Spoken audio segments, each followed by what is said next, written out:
This geezer in this image is smoking a fag. And if you're not of a UK persuasion or from another part of the world, the term fag is slang for a cigarette, so just make sure I'm not offending anyone.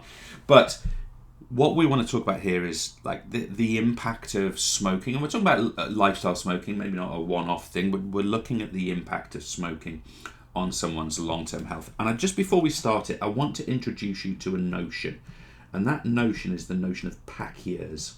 And what this means is that one pack year is any kind of smoking which is equivalent to 1 year of or 365 days of 20 cigarettes a day. 20 cigarettes a day. Okay, so one pack year is 365 days of 20 cigarettes a day. Now, the reason I raise this is that it's a good general thing to look at what would be considered to be a long-term smoking problem, okay? Because basically, any individual who has got 10 pack years in their history is highly likely or significantly more likely to experience health problems as a result of that smoking. So off the back of that, I just want to introduce you, that's the sort of scale that we're talking about. Now, don't get me wrong, I'm not encouraging you to do 9.5 pack years. Please don't. It's not a healthy thing to do. But I just want to make sure that you understand that what we're going to talk about here is probably coming from a sort of a lifestyle impact of this. So first of all, what are we interested in about this sort of impact of poor lifestyle? Firstly, the cigarettes say, but it could of course be vapes and other kinds of smoking, they cause the breathing in of carbon monoxide, okay? So this carbon monoxide is CO, and the reason this is an issue is that carbon monoxide binds with HB, okay? It binds with hemoglobin because it has a higher affinity, what have I just said? Higher affinity, crikey. Higher affinity than oxygen. So if you consider that anytime we breathe in carbon dioxide, it is literally blocking oxygen from binding with hemoglobin. That is a particularly big issue. Secondly, around the lungs, smoking, that was meant to be a different colour really, not much different, it also constricts bronchioles. So those passageways, and those of you who are doing things like, maybe you're doing A-level biology and literally doing dissections of lungs, for example, but those bronchioles, those smaller tubes leading off from the bronchi that lead to the alveoli, they become constricted. And any kind of constriction, of course, is going to cause an issue in oxygen and other gases reaching the alveoli themselves.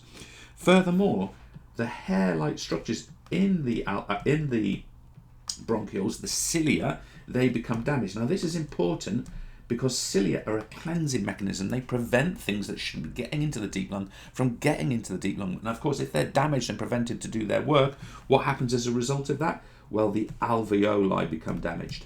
So the cleansing capacity of the lungs actually becomes limited and compromised, and the alveoli, as a result, can become damaged. Furthermore, we can experience through smoking a reduced number of alveoli. So start to think about why now someone who smokes regularly might be short of breath. These are amongst the reasons why that's going to be happening.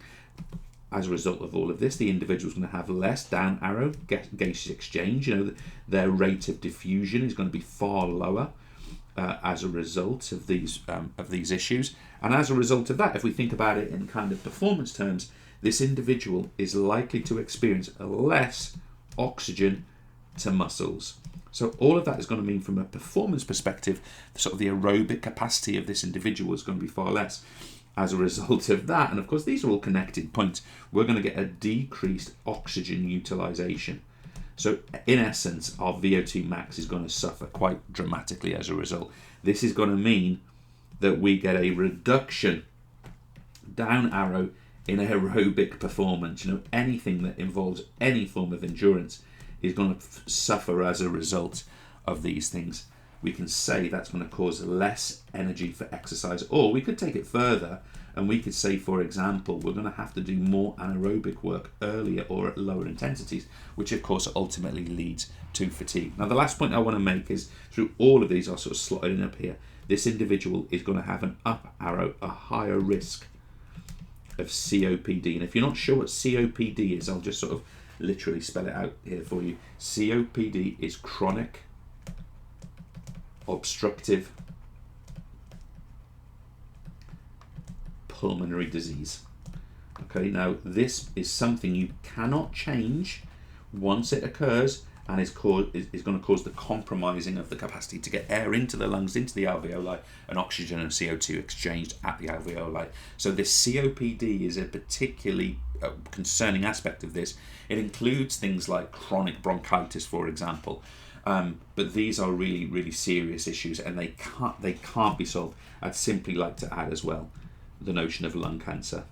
And of course, coming back to my pack years notion, any individual who's experienced 10 pack years has dramatically increased the chances they're going to experience the issues that I've described in this tutorial now, but also conditions like lung cancer. And I just want to stress here that any attempt by an adult like me to tell teenagers what to do is not going to receive well. It's not my role to tell you whether you should smoke or not.